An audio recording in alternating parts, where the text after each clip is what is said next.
Welcome back to Aintree. I'm here with Aintree MD Julian. We're making that walk that 40 jockeys make on National Day. Fortunately, we don't have to get on a horse and jump 30 fences. But Julian, you've been here 5 or 6 years as MD now. It's always a hectic period. Lots going on, it's very exciting, build up, looking forward to it. Tell me about the anticipation and the sales. It's not just a Liverpool event, we know this is a national, international event, and sales healthy, I believe.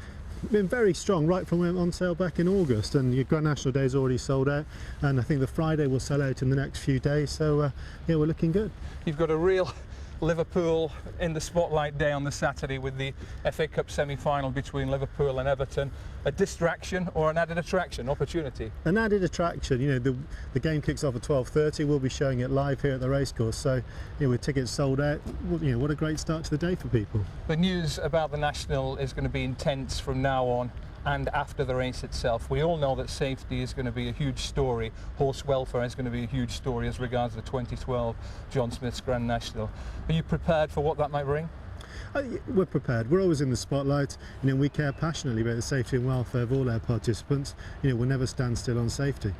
You've various modifications made after a lengthy review after last year's National. We had races over the national fences last November, smaller fields, less demanding of course, less intense. What was the feedback you got about those changes? The feedback was very good, and actually I think when you watch the races it looked like Grand National fences to me. But horse racing is not without risk. We said straight away we didn't want to be judged on one running over the fences equally over 1 year. These were a package of changes which we believe will be good for the long term. And in terms of safety, you're happy now that there's a compromise been reached between the old style nationals of 20, 30 years ago and what we need to be in a modern era? I don't think it's happy about having it being a compromise between them. We just think it's a fantastic event, and it's a wonderfully exciting event. And as I said, we're progressive on safety. We'll never stand still on that. So everything's building up to a fantastic 3 days, and it isn't just about Grand National Day itself. Thursday and Friday have built up massively over the last 2 or 3 years.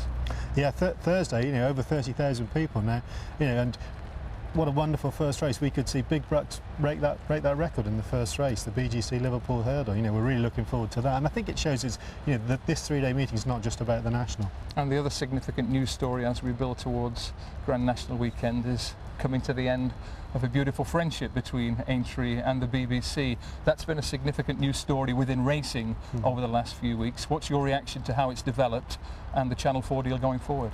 Well, we're very excited about the Channel 4 deal. We think it's an excellent deal for racing to get all of the crown jewels on one property to help promote the sport. But equally, we've had a wonderful partnership with the BBC. So it'll be sad to say goodbye to them. And we'll have all 3 days on Racing UK as ever. One final thing before we throw back to the studio. In behind us here, bit of a construction site at the moment, but in the next few days that's going to be built up to the lasting tribute to Aintree legend Ginger McCain, I believe.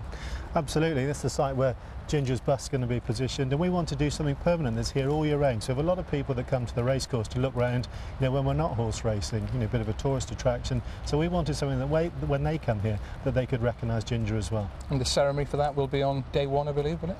Thursday, before racing, and hopefully Beryl McCain and Lord Daresbury, our chairman, are going to be unveiling something that people will like. Thanks very much, Julian.